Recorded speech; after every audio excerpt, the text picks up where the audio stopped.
बिस्मिल्लाहिर्रहमानिर्रहीम। नाज़रीन, मैं हूं अब्दुल मन्नान सैफुल्ला और आप देख रहे हैं हमारा social media network ABM TV और सेगमेंट है मन्नानिया की मेहमानी। अपने तमाम देखने, सुनने और जानने वालों को मोहब्बतों भरा, प्यार भरा सलाम कबूल हो। नाज़रीन, मन्नानिया की मेहमानियों में आज हमारी वादी लीपा के एक दरख्शां सितारे शौकत जावेद मीर साहब हमारे मेहमान हैं। इनके साथ हम गुफ्तगू के सिलसिले को आगे बढ़ाएंगे। सबसे पहले तो शौकत जावेद मीर साहब, बहुत बहुत शुक्रिया, मोस्ट वेलकम आपको हमारे मीडिया नेटवर्क पे। आपने हमें टाइम दिया, बहुत शुक्रिया मनान भाई, बहुत बहुत। नाज़रीन, इस सेगमेंट में हम बात करते हैं शौकत जावेद मीर साहब के साथ। कुछ सियासी बातें करेंगे, कुछ थोड़ा हट के करेंगे। इस वक्त क्योंकि हम मौजूद हैं मंडाकुली बेला में और यहाँ पर एक कल्चरल फेस्टिवल का भी इनेकाद किया जा रहा है कल से, तो उस हवाले से भी शौकत जावेद मीर साहब से बात करेंगे कि शौकत जावेद मीर साहब थोड़ा हमें बताइए कि जो कल से यहाँ मेले का समा होगा, क्या क्या ऐसी चीज़ें हैं जो आप जो सयाह हैं उनको अट्रैक्ट करने के लिए यहाँ पे पेश कर रहे हैं। कौन सी वो कल्चर है जो दुनिया ने नहीं देखा हुआ, जो हम पूरी दुनिया को दिखाना चाह रहे हैं। क्या क्या चीज़ें कल के जो यहाँ पे फेस्टिवल है उसमें होंगी। बिस्मिल्लाहिर्रहमानिर्रहीम। आपका शुक्रिया मनान। और दूसरा, आपने जिस तरह यूनिक तरीके से मुख्तलिफ माशरे के, समाज के मुख्तलिफ तबकात से गुफ्तगू करके उनका नुक्ता नज़र सामने लाते हैं, तो ये असल में एक शऊरी आगाही फ़िक्री मुहिम होती है जो असल में बुनियादी तौर पर सहाफ़त का उसका तुरा इम्तियाज़ होता है। जहाँ तक आपके सवाल का ताल्लुक है, ये दफ़ाए पाकिस्तान 2 रोज़ा कल्चर फेस्टिवल है, जिसमें हमने इलाकाई कल्चर को मुतारफ़ करवाने के लिए जो हमारी नस्ल दर नस्ल सकाफ़त थी, तहज़ीब व तमद्दुन थी, उसके अलावा नौजवान नस्ल में नज़रिया इस्तेकाम पाकिस्तान को उजागर करने के, मौजूदा कश्मीर में जो इस वक्त भारतीय 9 लाख काबिल भारतीय फ़ौज के मज़ालम, रियासती दहशत गर्दी, और आपको पता है कि 1500 अय्याम से लॉकडाउन है, तो हमारी नस्ल को पता होना चाहिए कि हमारे इस्लाफ ने, और वैसे भी जो तारीख़ है कश्मीर की,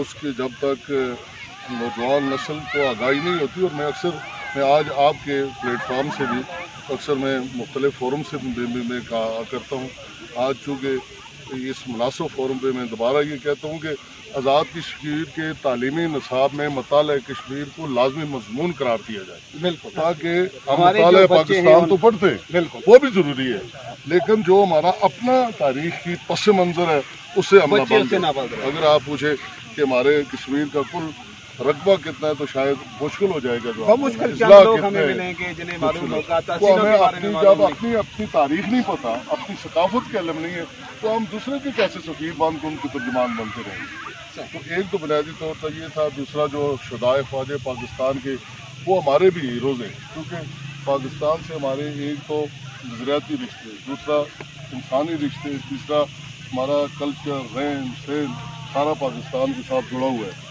तो हमने शुदाए पाकिस्तान जो निशाने हैदर हैं, वो आज़ाद कश्मीर से, वो ज़्यादा पाकिस्तान से, लेकिन शहीदों की वारस कभी तंजीमें नहीं होती, कौमें हुआ करती।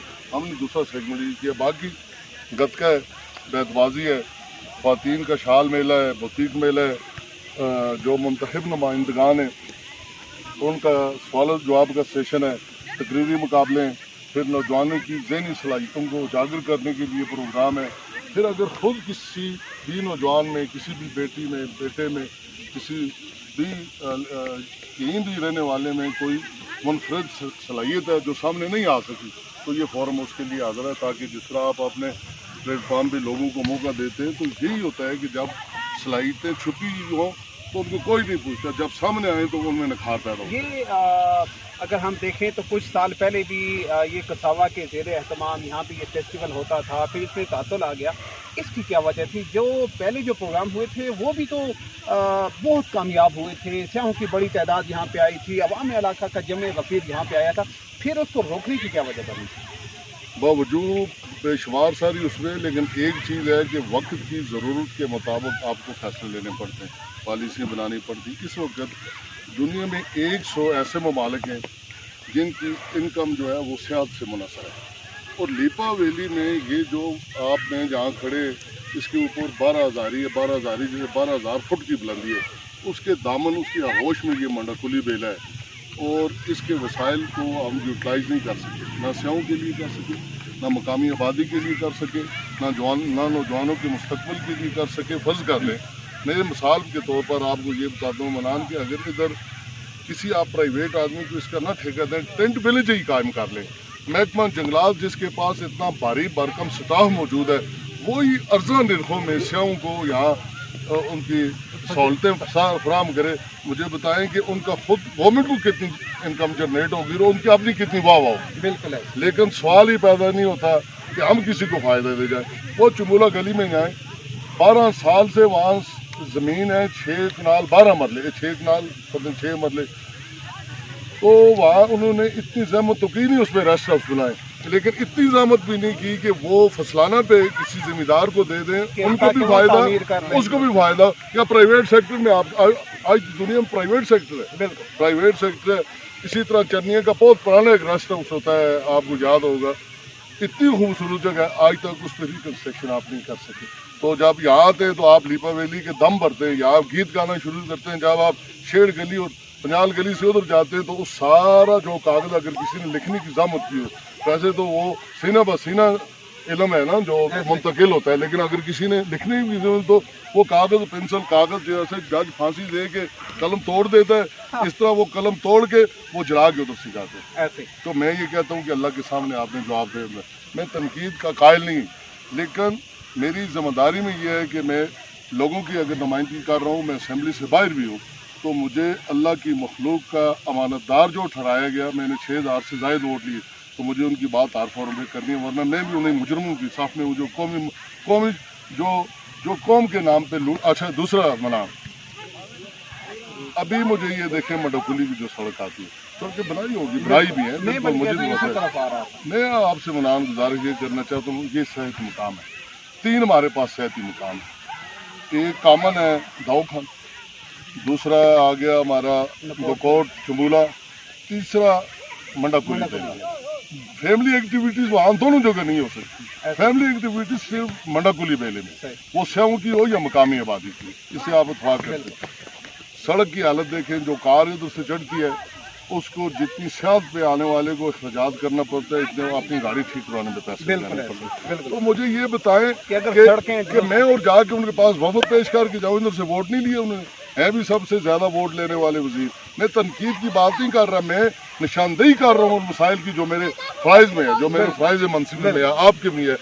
مجھے یہ بتائیں کہ آپ نے سڑکیں تو دی ہیں نا, تو وہ سڑک کیوں نہیں دی کہ جدھر سے جو سیاحتی مقام کو ٹچ کرتی ہے, جو لوگوں کے جو آپ کو بھی واہ واہ ہوتی, سیاح آتے, آپ پوچھتے. میرے ساتھ کل ایک کسی مقتدر ادارے کے لوگ بیٹھے, اس نے کہا سڑک کیوں نہیں بنی. میں نے ان سے بات ہی کرنے لگا تو انہوں نے مجھے پوچھا, تو میں ان کی جگہ سے شرمندگی محسوس کر رہا تھا کہ نہیں, حکومت جو بھی ہو وہ ریاست کی حکومت, بالکل اختلاف ہو سکتا ہے. سیاسی لوگ یا جو لوگ ایوان اقتدار میں ہیں وہ جواب دہ ہوتے ہیں. چونکہ ابھی بات سیاسی چل ہی نکلی ہے, تو میر صاحب بتائیے آپ نے سیاست کا آغاز کیسے کیا, کب کیا, اور اس سفر کے دوران کیا کچھ نشیب و فراز؟ میری زندگی میں ایک جو پہلا سمجھ لیں کہ جو جس کو زندگی میں پہلی بار, آپ کو پتہ ہے میرا میڈیا اٹریکشن روزانہ کا ہوتا ہے.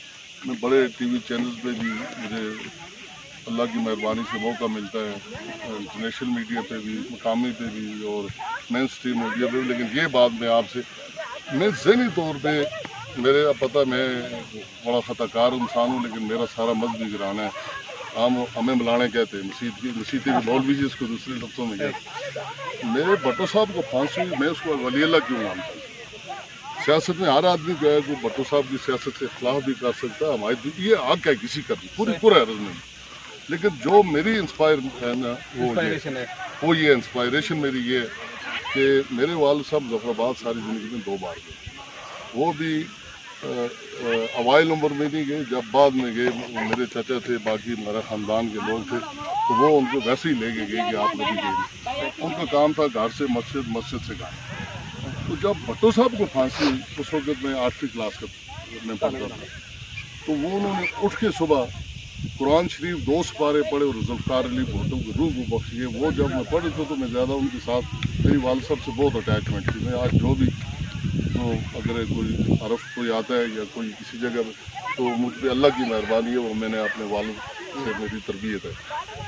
تو وہ بھٹو صاحب کو میں نہیں جانتا تھا, جب میں واپس آیا تو ریڈیو پہ خبر چل رہی تھی، تو ریڈیو پہ یہ آئی کہ ذوالفقار علی بھٹو کو پھانسی دے گی۔ اس کے بعد پھر ایک جذباتی سا اور لگاؤ ہوتا گیا، لیکن وہ جب میں بھٹو صاحب کا نام سنتا مجھے اپنے والد صاحب کی وہ قرآن شریف تلاوت یاد، جس نے کبھی ملا بھی نہیں، جو کبھی مظفر آباد بھی ان کا جانا نہیں، اور ایک آدھ دفعہ پنڈی گئے ہوں گے اور ایک دو دفعہ مظفر آباد، یہ تو مجھے یاد ہے۔ ذوالفقار بھٹو صاحب کے ساتھ تو لوگ دیوانہ وار محبت کرتے تھے، پیار تھا ان کی ایک، وہ میری رگوں میں وہ تلاوت جو وہ میری رگوں میں سرایت کر گئی۔ اس کے بعد پھر پڑھتے پڑھتے پھر ایک وقت آیا کہ تھوڑی بہت ہی جب ہم کر رہے تھے تو پھر بہت زیادہ لگاؤ شروع ہو گیا پارٹی کے ساتھ بھی۔ پھر ہمارا اس وقت نظریہ تھا، پارٹی کا بھی نظریہ ہے، روٹی کپڑا مکان، تو اس کے علاوہ اسلام ہمارا دین، سوشلزم ہماری سیاست، طاقت کا سب چشمہ عوام، شہادت ہماری منزل، ان میں ساری چیزیں کامن آدمی کے جو ہے اس کے لیے۔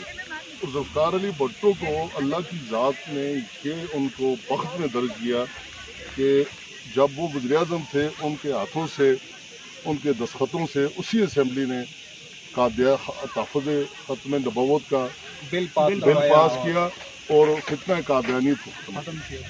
اور خود یاد ہے، میں ان کو آج بھی اللہ ان کی قبر کو روشن کرے، جب ان پہ پھانسی تھی، جب انہیں کال کوٹ دیے تھے، ڈیتھ وارنٹ ان کے جاری ہو چکے تھے، تو کرنل رفیع خود اپنی کتاب میں لکھتے ہیں کہ ان کو کہا گیا کہ قادیانی کہتے ہیں کہ ذوالفقار علی بھٹو نے ہمیں غیر مسلم قرار دیا، اقلیت قرار دیا، تو آج وہ خود کال کوٹلی میں جا رہے ہیں۔ اس نے کہا مسٹر کرنل، میرے نام اعمال میں اگر کوئی چیز ہے تو وہی دستخط ہے، اور مجھے اس بات پہ اللہ سے پورا یقین ہے کہ روز محشر رسول رحمت میری حفاظت یہ دیکھیں اس کا ایمان ہو۔ تو جب دنیا کو بھی اس نے اللہ نے عروج دیا، جو شخص امریکی صدر کے ساتھ کھڑے ہو کے اس کو امریکی صدر یہ کہتا ہے کہ ذوالفقار علی بھٹو اگر تم یہاں ہوتے تو تم میری جدھر آپ کھڑے ہیں تو یہ دنیا کی سب سے بڑی عمارت ہے، اس ذہانت اور فطانت دیکھیں۔ انہوں نے کہا دنیا کی سب سے اونچی عمارت میرے پاؤں کے نیچے اور بالکل یہ چیزیں وہ تھیں جنہوں نے آپ کو متاثر کیا کہ آپ سیاست کی طرف آئیں، اور پھر سیاست میں بھی آپ پاکستان پیپلز پارٹی کا حصہ بنے۔ حصہ بھی بنے، آپ کے سامنے بات لکھا ہے، یہ میں آپ کے ساتھ کبھی بیٹھوں گا، یہ میں نے ایک کام تو سیکھا سیاست، اگر آپ نے خودداری قائم رکھنی ہے تو آپ نے پیٹ کے ساتھ پتھر باندھ کے رکھنا ہے، کیونکہ یہی آپ کو تزکیہ نفس کیا ہے، عبادت کا بھی فلسفہ یہی ہے ایسے۔ تو اگر آپ نے پیٹ پہ پتھر، تین چیزوں پہ اللہ نے مجھے کنٹرول دیا، میں اس کی ذات کا شکر گزار ہوں۔ ایک اللہ نے مجھے پیٹ پہ کنٹرول دیا، میں 3 دن بھوکا رہ سکتا ہوں، وہ بھی میں ایک آپ کو مثال دیتا ہوں، میں 3 گھنٹے سوتا ہوں۔ زبان پہ بھی اللہ نے قابو دیا، پیٹ پہ بھی قابو دیا، نیند پہ بھی قابو دیا، 3 چیزوں پہ اللہ نے مجھے قابو دیا۔ میں 3 گھنٹے، 1 گھنٹہ مجھے سلا کے آپ گھنٹے بعد گئے، کوئی الارم میرے پاس ہو، میں صرف ایسے سوتے اپنے ذہن میں ایک فیڈ کرتا ہوں، میں 10 منٹ اس سے پہلے جا گیا۔ اور میری اب بھی دیکھیں ٹریولنگ زیادہ رات کو یا صبح بعد از نماز فجر ہوتی ہے، اس وقت اللہ کی رحمت بھی برستی ہے، میں ساتھ سفر کرتا ہوں رات، اللہ اس وقت اللہ کی رحمت کا امیدوار بھی ہوتا ہے، اس لیے کہ اس وقت خدا فرشتوں کو بھیجتا ہے کہ جو رزق مانگنے والا ہے اس کو رزق دے، جو عزت مانگنے والا ہے اس کو، میں رزق بھی مانگتا ہوں حلال کا اور عزت بھی مانگتا ہوں وقار کی۔ اچھا میر صاحب، ابھی ہم چونکہ اختتام کی طرف جا رہے ہیں، آپ کے بارے میں ایک بات مشہور ہے کہ آپ کے پاس کچھ جگر زندگی ہے، کہ آپ کے ساتھ جو آپ کے مخالفین بھی ہیں وہ آپ کے گرویدہ ہوتے ہیں، آپ کے ناقد بھی آپ کے خلاف کھل کے بات نہیں کر پاتے، آپ کے اخلاق کی ہر طرف چرچا ہوتی ہے، کون سی جگر سنگھی آپ کے پاس ہے کہ سارے لوگ آپ کے ارد گرد ہوتے ہیں؟ مولانا میں نے سیکھا یہ ہے کہ میں اپنے مخالف کی بات کو بھی برداشت کرتا ہوں، اور دوسرا یہ ہے کہ میں اپنی عزت سے زیادہ اپنے مخالف کی عزت کو سمجھتا ہوں۔ ایک جو میرے ساتھ ہے وہ میرا حامی ہے، وہ میری شاید تلخ بات بھی برداشت کر لے اور میں اس کی تش بات کو بھی سینے سے لگا لوں۔ اس وقت مزہ آتا ہے جب آپ کو مخالف آپ کے سامنے بہتان تراشی کرتا اور آپ مسکرا کے گزر جائیں، پھر اس کے اندر ضمیر تو ہوتا ہے، انسان بے ضمیر نہیں ہوتا۔ ایسے ہی آخری سوال آپ سے کروں گا شوکت جاوید میر صاحب، آپ جو کہ اس بار جو آزاد کشمیر کی قانون ساز اسمبلی ہے اس کے پاکستان پیپلز پارٹی کے ٹکٹ پہ امیدوار بھی تھے، اس الیکشن کے دوران آپ نے کیا سیکھا؟ لوگوں کی محبتوں کو کیسے دیکھا، اپنے مخالفین کو کیسے دیکھا، اس کو مختصراً کیسے بیان کریں؟ مختصر سا یہ ہے کہ ذوالفقار علی بھٹو نے جیل سے اپنی بیٹی کو خط لکھا تھا کہ آخرت کی جنت ماں کے قدموں کے نیچے ہے اور دنیا کی جنت عوام کے قدموں کے نیچے ہے، آپ عوام سے اخلاص میں رہیں، नहीं कोई मुबालगा कि वक्त ना आए लोग आपको उसका रिटर्न न करें, क्योंकि ऊपर एक परवरदिगार बैठा हुआ है। मुझे आपको पता है 27-28 में मैंने चेयरमैन बिलावल साहब को गुजारिश की थी, मैंने कहा सर 30 का चांद होता है और 29 का मेरा टिकट है। वो बात नहीं समझे तो उन्होंने मुझे पूछा, वो बाजू जो साथी सारा मीटिंग में थे, टिकट ऑर्डर भी पार्लियामान, ने कहा ये क्या कह रहे हैं, तो डिफाइन ये हुआ, ये कहते हैं कि चांद 30 का होता है तो इसको टिकट 29 का मिला। तो अक्सर मुझे साथ उन्होंने वादा भी किया है, मैं अल्लाह ने मौका दिया। तो मैं इलेक्शन में ये सीखा कि आपने जब किसी के साथ मुस्करा के बात की हो तो वो आपको उससे ज़्यादा इज्जत देगा। अगर आपने किसी के साथ कोई यानी समझदारी करने की कोशिश की हो तो वो आपको फिर वो जो रवैया होता है ना वो सीधे इस सीने पे लगता है, वो तीर से ज़्यादा नुकसान पहुँचाता है। तो मुझे अल्लाह की मेहरबानी कि मुझे तीर जैसा निशान कोई नहीं लगा, ज़्यादा मौक़े मिली और मुझे टिकट नहीं मिल रहा था। मैं उस वक्त पार्टी नहीं छोड़ी, मैं घर आ गया, अल्लाह से दुआ की कि शायद मैं इस काबिल ही नहीं था मेरा, चूँकि अल्लाह अपने बंदे के लिए मैं अल्लाह की रज़ा पे, चूँकि मैंने हमेशा कहा कि मैं सबसे बड़ा ख़ताकार हूँ, लेकिन मैं कहता हूँ कि जो तेरी रज़ा वो दुरुस्त होती है। अपने बंदे के बारे में 70 माओं से ज़्यादा अपने बंदे से प्यार करने वाला माँ गीला अपने बेटे को नहीं सुला सकती, तलख जगह नहीं रख सकती, खुद भूखी रहती है। तो परवरदिगार जो 70 माओं से ज़्यादा प्यार करता है वो अपने बंदे से कैसे कोई उसको मिलता क्या है? वो तो गफूर रहीम है, रहमान है, रहीम है। तो मैं घर आ गया, मुझे पार्टी ने बुलाया, टिकट भी दिया, साथ पैसे भी दिए, साथ पोस्टर भी दिए, साथ बैनर भी दिए, पेट्रोल भी दिया, गाड़ियाँ भी दी। मेरा मनान 1 रुपया नहीं, मेरे पास पैसे थे ही। तो उससे पहले भी मैं, चूँकि मुख्तसर वक्त है, जब मुझे टिकट मिला मैं वापस आया तो मुझे जो रियाज का मैं खसूसी तौर पर तो शुक्रिया रियाज कानपुर साहब चेयरमैन साहब को तो बड़े ऊपर हुक्म करते हैं, लेकिन जिनको नहीं थी पता, मैं कश्मीर वापस आया वापस, टिकट का मुझे फैसला हुआ, तब तक मुझे पता नहीं था। तो मैंने अपनी हालात भी देखी, आप जानते हैं मैं खुद मुतवस्सित तबके का आदमी हूँ, तो मैंने मुसलमान हूँ, तो हमें जब आगे पीछे हम खुद खड़ते हैं जो थे, तो जब कहीं फंस जाते हैं ना, और किसी ने कहा कि हर शय पे नज़र आता है तू मुहीत उनको, हर मुसीबत में करते हैं गिला तेरा, हम जब मुसीबत में सीधे उसके पास जाते हैं। यही अल्लाह और बंदे के दरमियान एक रिश्ता है।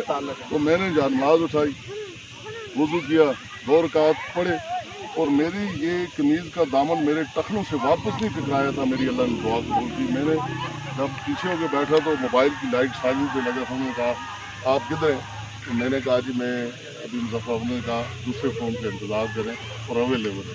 मैं गया, मुझे उन्होंने जितनी जो रियाज की जो मैं इज़्ज़त कर रहा हूँ वो भी मैं आज आपके पास हूँ। उन्होंने कहा साथ कौन? देखें ये शफ़क़त के लहजे इसकी नहीं, बाख्तियार है, बाख्तियार अल्लाह की ज़ात है वो भी। उन्होंने कहा साथ कौन है? मेरे साथ हवैज़ आर फवान है, हमारे PSF के अजीज़ हैं, वो थे। उन्होंने कहा इसको भेज दे, मैं भेजूँगा आप। मैंने कहा आप जाए पिछली रहो। उन्होंने जन्नों में पैसे रखे, खुद अपने हाथ से गिरा दी, बंदा बुलाया, उसने कहा गए, उसने कहा कि ये पैसा ज़्यादा कितना होता है, यानी शफ़क़त का नवरना दे के मुझे कहता है ठीक है जाएँ जी। तो वो बात जो मेरे अंदर लगी हुई है ना, तो मैं उसको कहता हूँ कि अल्लाह इसकी इज्जत में हमेशा इजाफा करे। जिस तरह बाप अपने बेटे के लिए सोचता है, मतलब कौन इधर वो फैसलाबाद का, मैं लीपा बिजलदार आखिरी गाँव का, तो क्या ये इंसान के वो रिश्ते होते हैं जो एक मजबूत बदन बन जाए। ऐसे ही है, ये तमाम रिश्ते जो भी होते हैं अखलास के होते हैं। तो अब भी जब मुझे आप अल्लाह अखलास के साथ चलते हैं, सिद्के दिल के साथ चलते हैं, तो खुदा रास्ते मैं वज़ीर-ए-आज़म सेक्रेटरीट बैठा, अल्लाह की मेहरबानी से तो मैंने कोशिश की कि मैं लोगों की, मखलूक की बगैर चेहरा देखी इज़्ज़त करूँ। उनकी कहीं जो तुमका है, अल्लाह अगर किसी की उम्मीद किसी से वाबस्ता कर देता है ना, तो ये अल्लाह की सबसे बड़ी रहमत होती है कि किसी से वो उम्मीद वाबस्ता कर दे। तो मैं सोचता था कोई आया तो किसी की दिल आज़ारी ना हो, कोई मायूस होकर ना जाए, क्योंकि हम अल्लाह से उम्मीद रखते हैं, हम अल्लाह से खुद माफ़ी के तलबगार हैं, हम खुद से झोली उठा के मांगते हैं। अगर आपके पास कोई सवाल लेके आए तो पहले अल्हम्दुलिल्लाह पढ़ें, फिर अल्लाह का एहसान माने कि आपके पास बंदा, अगर आप उसकी जगह होते तो क्या करते। ये सोच पैदा होगी तो अंदर का इंसान मर जाता है। नौजवानों को आखिरी पैगाम एक लाइन में क्या देंगे? एक लाइन में यही पैगाम है कि सिर्फ़ और सिर्फ अपने माँ बाप की इज़्ज़त करें, सुबह से घर निकलें दुरूद शरीफ पढ़ें, वालदा के पाँव हैं, हयात हैं तो उनके पाँव पे हाथ रख के निकलना सीखें, दुनिया आपके पाँव पे। बहुत शुक्रिया शौकत जावेद मीर साहब। मेरे साथ थे शौकत जावेद मीर साहब, जो कि पाकिस्तान पीपल्स पार्टी के मरकजी रहनुमा भी हैं और जो हालिया इंतखाबात में आज़ाद कश्मीर कानून साज असम्बली के लिए पीपल्स पार्टी के उम्मीदवार भी हैं। इनके साथ हमने न सिर्फ यहाँ पे होने वाले कल्चरल फेस्टिवल के हवाले से बात की, बल्कि सियासी गुफ्तगू भी की जो आपने सुनी। आपको ये सारा सिलसिला कैसा लगा, इस बारे में अपनी क्या राय देते हैं, हमें ज़रूर आगाह कीजिएगा। अपने इर्द गिर्द के लोगों का अजीज़ व कारब का ढेर सारा रखिएगा ख्याल। मुझे दीजिए इजाज़त, अल्लाह ने के बाद।